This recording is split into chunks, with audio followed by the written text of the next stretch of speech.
चलिए, आज का जो हमारा टॉपिक होगा वो होगा क्रिया। अच्छा, क्रिया किसे कहते हैं, क्रिया क्या है, थोड़ा इस पे चर्चा करें। तो एक उदाहरण आप लोग परिभाषा देते हैं, जिन शब्दों से किसी कार्य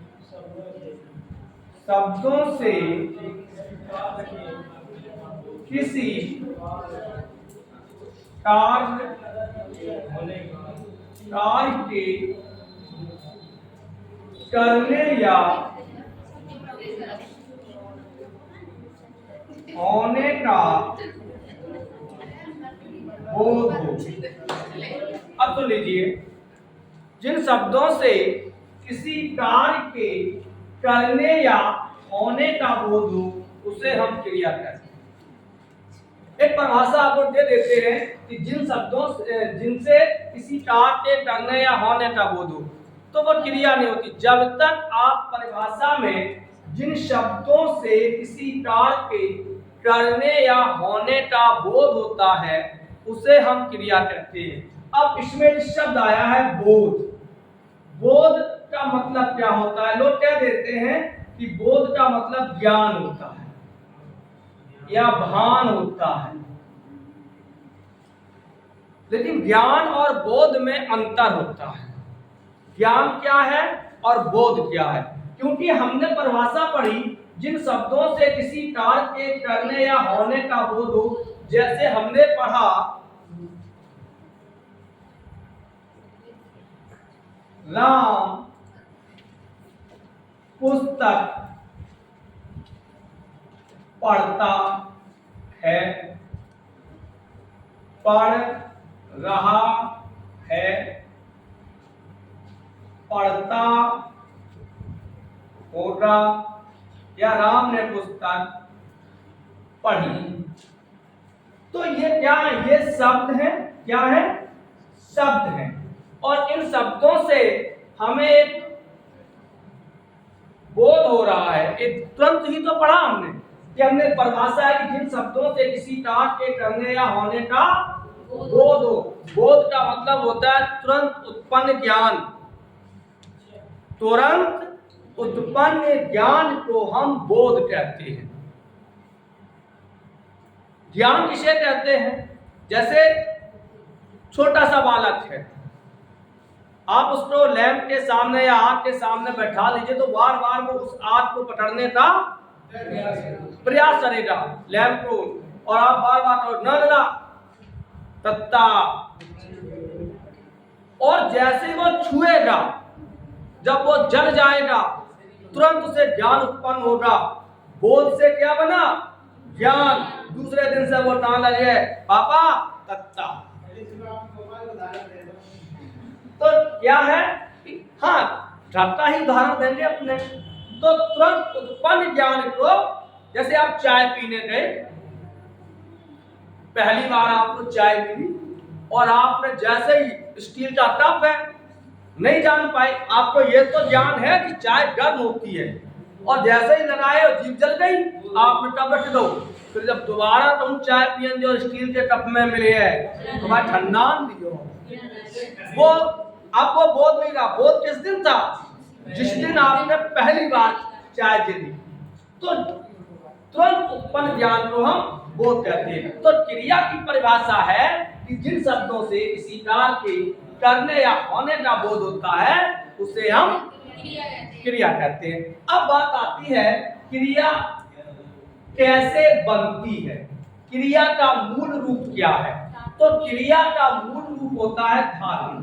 क्रिया का मूल रूप होता है धातु। धातु क्या है और यह क्रिया कैसे बनती? हिंदी में तो बड़ा सरल है बनाना, संस्कृत में थोड़ा कठिन होता है। हिंदी में आप बना सकते हो। जैसे शब्द है पढ़, ये क्या है? ये धातु है धन।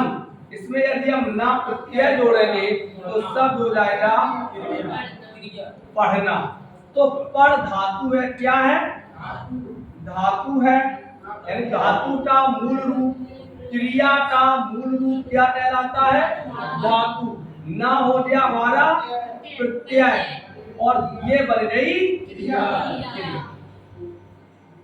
पढ़ना, सोना, खाना, जाना, हंसना, ध्यान रखना, ये सब क्या है? क्रिया है। अब आगे बढ़ते हैं कि क्रिया कितने प्रकार की होती है।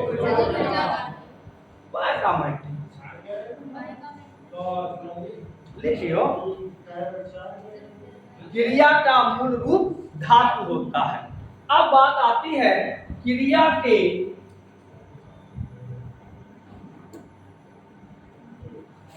भेद। क्रिया के कितने भेद होते हैं? कौन कौन से? बस यही गड़बड़ हो गई। क्रिया के दो भेद तो होते हैं, लेकिन सकर्मक और अकर्मक नहीं होते हैं। हाँ, अब बात आई। पहला है आपका रचना के आधार पर, दूसरा है अर्थ या कर्म के आधार पर। किताब में नहीं मिलेगा, ध्यान रखना। पर्दा है, पर्दा लो डाल दिया पर्दा। चलो, तो रचना के आधार पे और कर्म या अर्थ के आधार पे। अब बात करते हैं रचना के आधार पे, यानी कि बनावट के आधार पे क्रिया के कितने भेद होते हैं। तो इसके होते हैं 4 भेद, नहीं सॉरी, इसके होते हैं 2 भेद। ध्यान रखना, क्रिया के 2 भेद, रचना के आधार पे, अर्थ या कर्म के आधार पे। फिर रचना के आधार पे क्रिया के कितने भेद होते हैं? 2 भेद होते हैं। एक होता है आपका रूढ़ क्रिया, दिखाई दे रहा भैया? रूढ़ क्रिया, इसे कहते हैं हम मूल क्रिया। दूसरी होती है यौगिक क्रिया, इसे कहते हैं हम यौगिक ही कहेंगे, संयुक्त नहीं कहेंगे अभी। यानी कि क्रिया के 2 भेद, रचना के आधार पे, अर्थ के आधार पे। फिर आता है रचना के आधार पर क्रिया के कितने भेद? 2 भेद। रूढ़ क्रिया, इसे हम मूल क्रिया भी कहते हैं। दूसरा है यौगिक क्रिया, लेकिन इसे संयुक्त क्रिया नहीं कहते हैं। यौगिक है लेकिन संयुक्त नहीं है। क्यों नहीं है?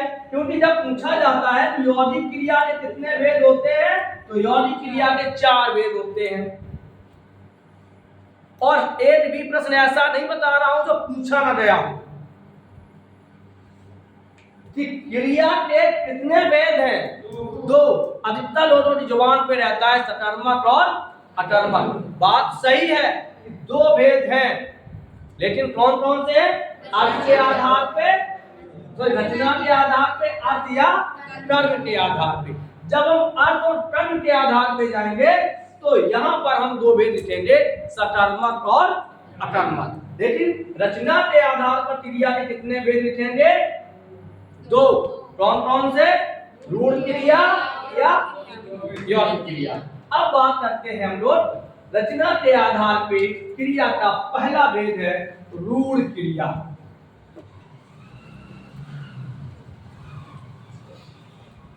रूढ़ क्रिया, इसे हम कहते हैं मूल क्रिया।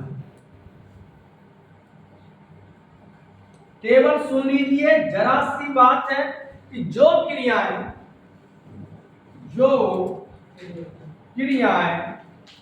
अपने मूल रूप में ही रहती हैं, उन्हें रूढ़ क्रिया कहते हैं।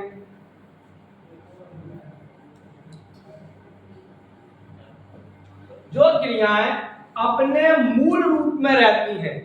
अच्छा, मूल रूप में तो सभी क्रियाएं रहती हैं, फिर कौन सी रूढ़ क्रिया होगी? अब एक ट्रिक सुनिए कि जिन क्रियाओं का प्रयोग हम अपने स्वयं के लिए करते हैं वो हमेशा रूढ़ क्रिया या मूल क्रिया रहती है। जैसे हमने कहा खा, खाना एक क्रिया है। क्या है? खाना एक क्या है? क्रिया है। अब हमने कहा खाऊं, खाऊं या खाऊंगा, खाएंगे, खाया था। तो ऐसी क्रियाएं जिनमें अपना मूल रूप छुपा रहता है, यानी कि ये क्रियाएं केवल अपने लिए ही प्रयोग होती हैं। पढ़ा था, पढ़ूंगा, पढ़े थे, पढ़ रहा हूं, ऐसी क्रियाएं कैसी हैं? यानी जो क्रियाएं अपने लिए हम प्रयोग करते हैं वो रूढ़ क्रियाएं होती हैं। और कहां पर होती हैं? रचना के आधार का पहला भेद है रूढ़ क्रिया। रूढ़ क्रिया में बस इतना ही। अब आगे बढ़ते हैं, जो हमसे क्रियाएं बहुत ज्यादा पूछी जाती हैं उस पर हम चर्चा करते हैं, और वो है हमारी यौगिक क्रिया।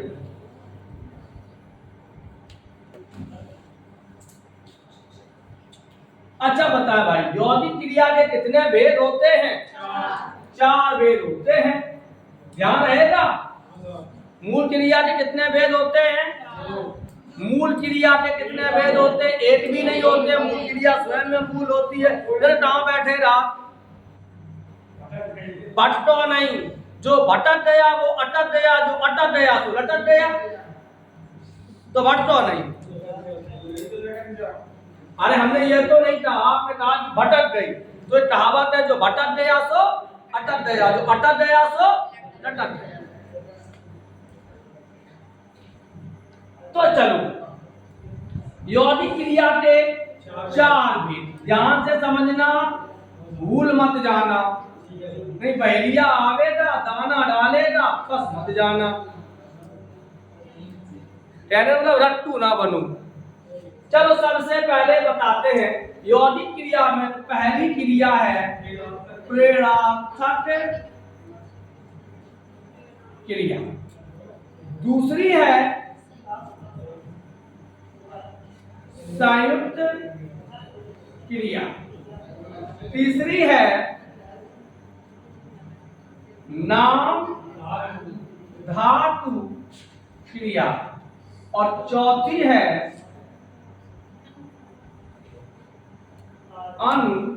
अनुकरणात्मक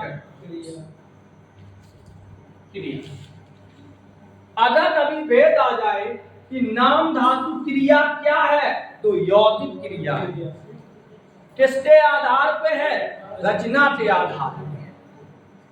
रचना के आधार पे कितने भेद हैं? दो भेद हैं। कौन कौन से? एक मूल या रूढ़, दूसरी यौगिक। यौगिक क्रिया के कितने भेद हैं? चार।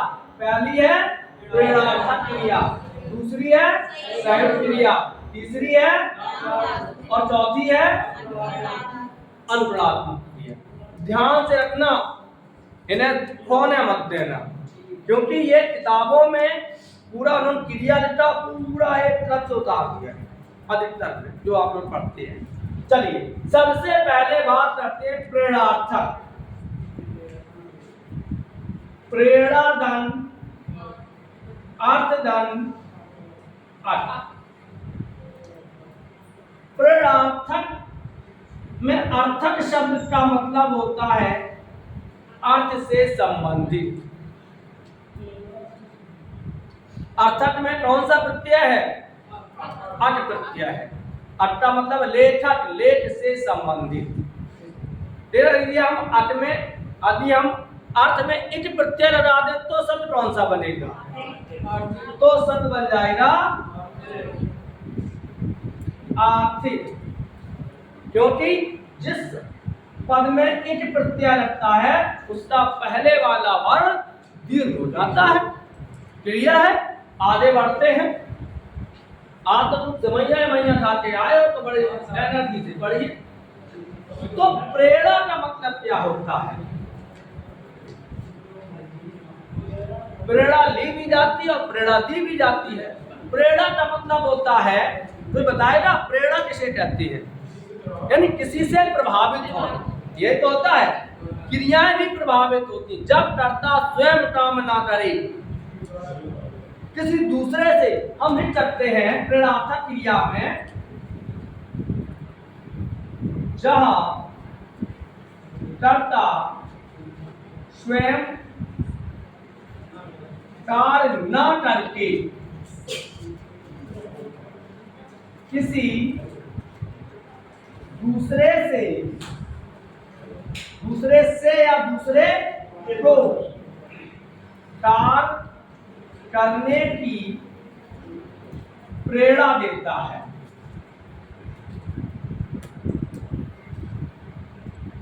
कार्य स्वयं नहीं किया उसने। जैसे हम कहें कि कल हम आपको हिंदी पढ़वाएंगे, कल हम आपको हिंदी पढ़वाएंगे, इसका मतलब खुद नहीं पढ़ाएंगे, किसी के हाथ पैर जोड़ेंगे, भाई पढ़ा दीजिए, यही तो है। तो जहां कर्ता किसी कार्य को स्वयं ना करके दूसरे से कार्य करने की प्रेरणा ले या प्रेरणा दे। राम ने श्याम को जगाया, स्वयं जाके नहीं जगाया, राम ने किसी से प्रेरणा ली, तब उसने श्याम को जगाया। लोग क्या देते हैं, यार तुमने नाक कटवा दी, कहते हैं यार तुमने बेइज्जती करवा दी। बेइज्जती करी नहीं, करवा दी।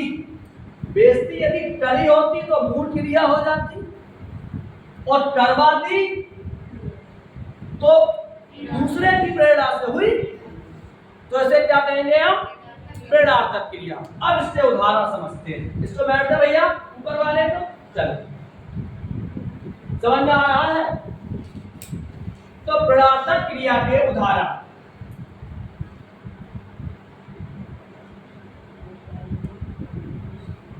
प्रेरणार्थक क्रिया जहां कर्ता स्वयं कार्य न करके किसी दूसरे से कार्य करने की प्रेरणा देता है। जैसे माली ने फूल तोड़वाए। आपने क्या दे, बड़े ज्यादा लगे तो हाथ पांच तोड़वाए दिए, खुद भी तोड़ी हो, दूसरे से तोड़वाए। होता है ये। जैसे कभी है यार भैया गाना सुनवाए दो, तो खुद नहीं सुनाएगा, किसी दूसरे से। तो जहां माली ने फूल तोड़े नहीं, तोड़वाए, कौन सी क्रिया होती, प्रेरणार्थक। जैसे खाना खिला या खाना खिलवा, खिला या खिलवा। पानी, भाई पानी पिलवा दीजिए, पिला दीजिए नहीं, तो खिला क्रिया नहीं होता, क्या होगी, खिलवा दीजिए। भाई खाना खिलवा दीजिए, किसी दूसरे से वो कह रहा है, पानी पिलवा दीजिए। तो जहां कर्ता स्वयं कार्य ना करती, माँ ने बच्चे को सुला दिया, प्रेरणार्थक क्रिया नहीं है, मूल क्रिया है, लेकिन माँ ने बच्चे को सुलवा दिया, कौन सी है, प्रेरणार्थक। राम ने, दूसरा देख लेते हैं, राम ने श्याम को जगाया। ऐसे वाक्यों में कंफ्यूजन हो जाती है। राम ने श्याम को जगाया, होना चाहिए जगवा दिया, लेकिन नहीं। यहां देखिए, राम ने, कर्ता ने किसी अन्य व्यक्ति से प्रेरणा लेके कर्म को जगाया। कर्ता ने, कर्ता कर्म क्रिया होती, तो कर्ता ने कार्य स्वयं न करके किसी दूसरे से प्रेरणा पाके श्याम को जगाया। माँ ने रोटी बनवाई, राम ने श्याम को खाना खिलाया, यही बात तो है। सुनो, राम श्याम को खाना खिलाता है, खिलाता है।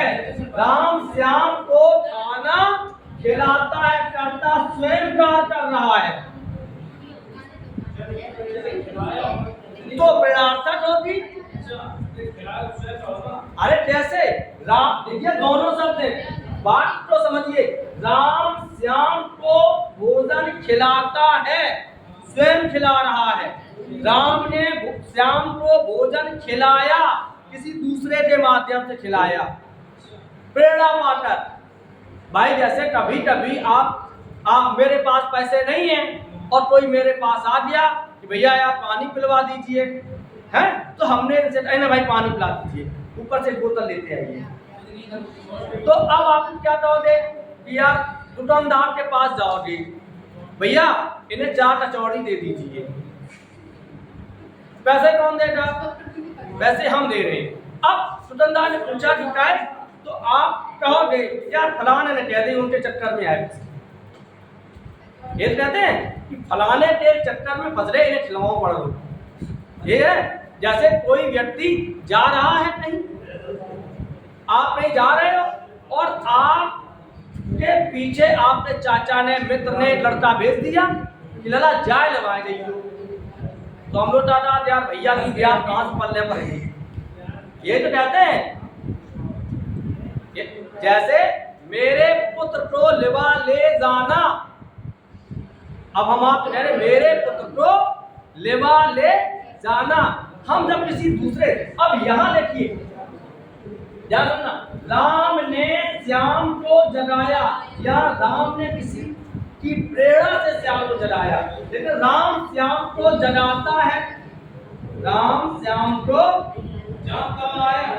जगाता है। हाँ बिल्कुल सही। अब यहाँ किसी की प्रेरणा नहीं है, राम को उसने स्वयं जगाया, ऊपर में जगाया। तो प्रेरणार्थक क्रिया समझ में आ गई। जैसे एक चीज और सुन लीजिए, अब हमको उदाहरण देते हैं जो हम लोग कन्नौजी भाषा में प्रयोग करते हैं, सही है। जैसे शब्द है टाट, टाट माने काटता है, चलो काटता है, और हम लिख दें कटवाता। अब दूसरे का क्या कर रहा है, तो इसको हम इस तरीके से लिख सकते हैं, टाट को कटवा। तो टाट क्रिया है, कटवा प्रेरणार्थक क्रिया है। लिख, लिखवा, लिखवा, भैया टाट लिखवा दीजिए, कहते हो टापी लिखवा दीजिए। पढ़ना क्रिया है, पढ़, पढ़वा दीजिए, भैया आज हिंदी पढ़वा दीजिए, तो आज अंग्रेजी पढ़वा दीजिए। अब अंग्रेजी थोड़े पढ़वाएंगे, किसी से कहेंगे, आपने मुझे प्रेरणा दी, हम किसी से कह के पढ़वाएंगे। तो ये थी प्रेरणार्थक क्रिया, जहां कर्ता स्वयं कार्य न करके किसी दूसरे को कार्य करने की प्रेरणा देता है और लेता है, उससे हम प्रेरणार्थक क्रिया कहते हैं। समझ में आया? भाई एक घूंट पानी मुझे भी दे देना। अच्छा यार ये थोड़ा सा चलो आगे आती है दूसरे यौनिक क्रिया का दूसरा भेद है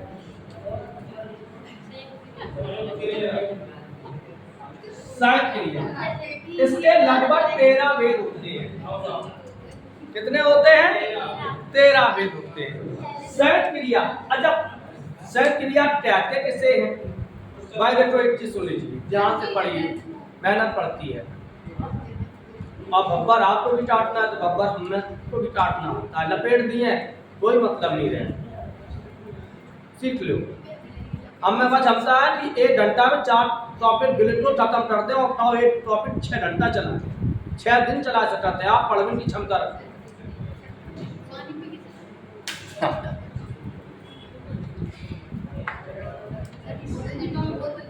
अरे दिखा दो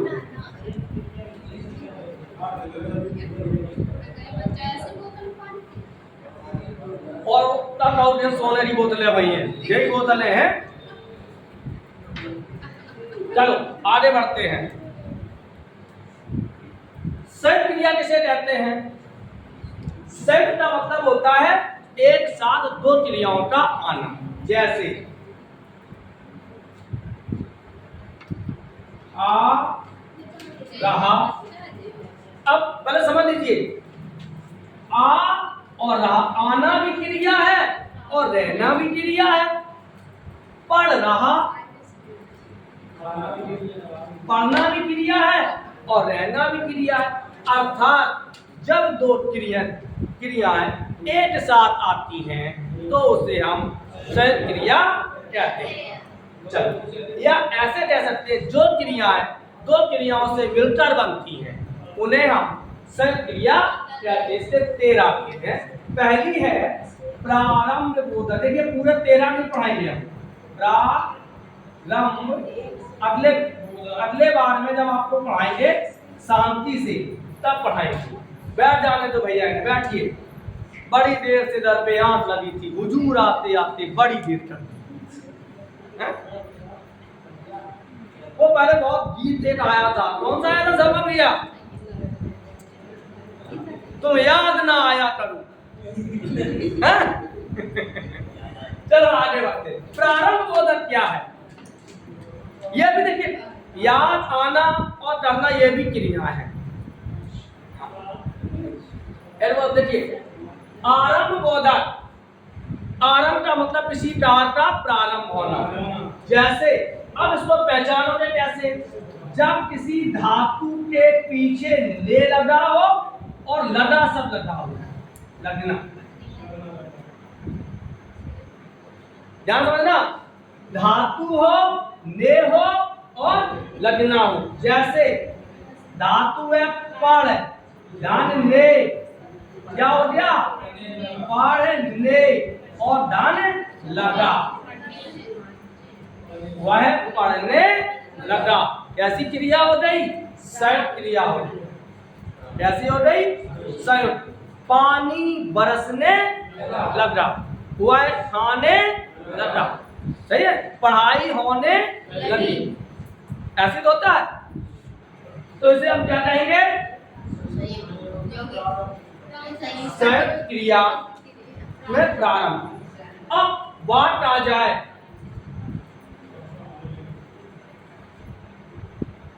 पानी बरसने लगा, और बात आ जाए इसमें कौन सी क्रिया है।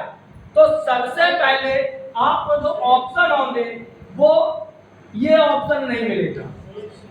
ध्यान समझना, प्रारंभ बोधक ऑप्शन नहीं। ये बहुत, अगर आपके किस्मत अच्छी है तो मिल जाएगा, जब वो बहुत गहराई से पूछेगा। नहीं तो मिलेगा संयुक्त क्रिया। क्या मिलेगा? संयुक्त क्रिया। अब यौगिक क्रिया नहीं मिलेगा। जब संयुक्त रखेगा तो यौगिक नहीं रखेगा, क्योंकि संयुक्तता ही है, भेद है यौगिक। सही है? या सीधा सीधा मिलेगा संयुक्त क्रिया, अकर्मक क्रिया, सकर्मक क्रिया, ऋणार्थक क्रिया, इस तरीके से। और यदि ऐसा इनमें देंगे तो वो देंगे प्रारंभ बोधक, समाप्ति बोधक, इस तरीके से देंगे। चलो आगे बढ़ते हैं। तो आरंभ के बाद आता है समाप्ति बोधक।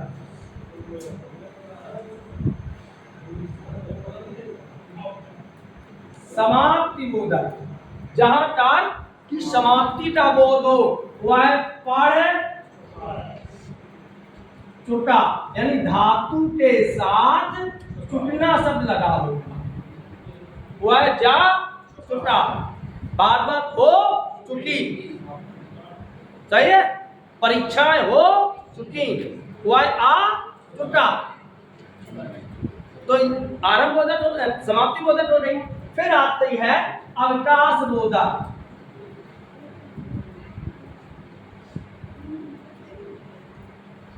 अवकाश मतलब छुट्टी, जहां क्रिया पूरी ना हो पाए।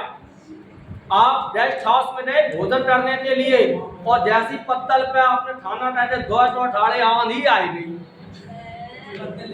दूर ही दूरा भर गई।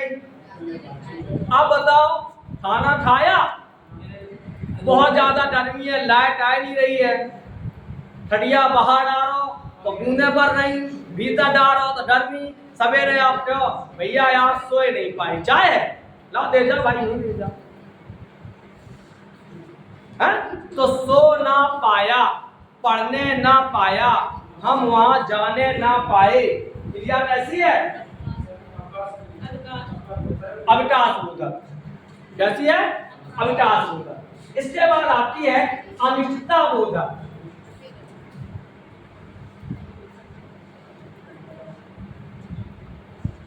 कौन सी? अनिश्चितता बोधक। अनिश्चितता मतलब क्या है? बुरा काट, कुत्ते ने काट खाया, कुत्ते ने अच्छो काम कुत्ता ने काट खाया। अरे भाई खवा नहीं रहे हैं, पहले तुम चाय पीने दीजिए। कुत्ते ने काट खाया, क्रिया कैसी है?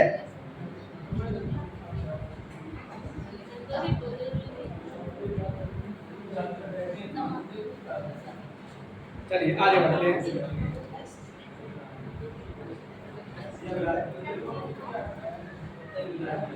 चिट्ठी लिख मारी, चिट्ठी लिख मारी, चिट्ठी लिखी नहीं। हम लोग जब क्या देते कभी कभी, अरे भैया दे हमने बात क्या मारी, एक बात कही जान और एक बात क्या मारी, चिट्ठी लिख मारी, ये कैसी है? अनिश्चितता बोधक। फिर आता है अगली क्रिया है हमारी सत्यता बोधक। सत्यता, तुम जा सकते हो, तुम आ सकते हो, तुम बैठ सकते हो, इसमें क्या लगेगा? सकना। इसके बाद आती है सत्यता के बाद आती है अनुमति बोधक।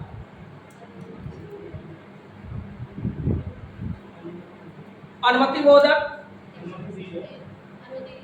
जैसे क्या? नहीं, हम पढ़ सकते हैं, गलत। उसे पढ़ने दिया जाए, उसे आने दिया जाए, उसे बैठने दिया जाए। यदि सत्य लड़ाई हो तो बिटिया सत्यता बोधक हो जाए। मुझे चाय पीनी दी जाए तो कैसी हो गई? अनुमति। मैं चाय पी सकता हूँ, मैं चाय पीने लगा, आरंभ बोधक। चाय पी मारी, चाय पी मारी, अनिश्चितता बोधक। चाय ना पीना पाया, अविकाश बोधक। चाय ना पीने पाया, चाय नहीं पीने दिया, अवकाश बोधक। चाय पीना चाहता हूँ, इच्छा बोधक। अभ्यास बोधक। चाय पिया करता हूँ, वह दौड़ा करता है, अभ्यास बोधक। दो क्रिया और देख लेते हैं, 2 मिनट का टाइम और दे दीजिए सर। अगली है नाम धातु क्रिया। नाम धातु क्रिया। अच्छा एक और उसमें पढ़ लीजिए, एक और आता है अतिशयता बोधक क्रिया, और उसमें वो ज्यादातर पूछी जाती है। अतिशयता बोधक किसमें? संयुक्त क्रिया में। वह पढ़ते पढ़ते थक गया, वह बैठे बैठे सो गया। फिर आता है तीसरा भाग है नाम धातु क्रिया। ऐसी क्रिया है जो किसी संज्ञा आदि के साथ आती है, जैसे आदर करना। देखिए ये संज्ञा है, ये कोई नाम है, ये धातु क्रिया है। आदर करना, ढीला पड़ना, भस्म होना, कैसी है? नाम धातु क्रिया। अगली आती है अनुप्राणात्मक क्रिया।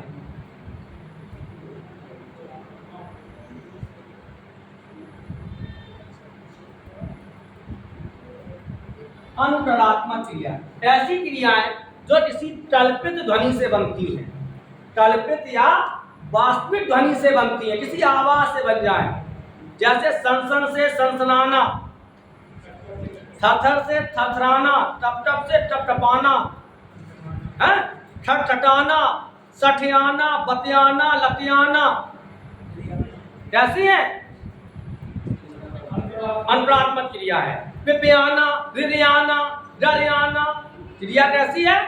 अनुप्राणात्मक। थनथनाना, ससराना, टपटपाना, ये कैसी क्रिया है? अनुप्राणात्मक। कल हम लोग पढ़ेंगे कर्म के आधार पर क्रिया के भेद और उसको थोड़ा डिटेल में और पढ़ लेंगे, क्योंकि यहाँ से क्रियाएं आती हैं। तब तक के लिए भैया राधे राधे।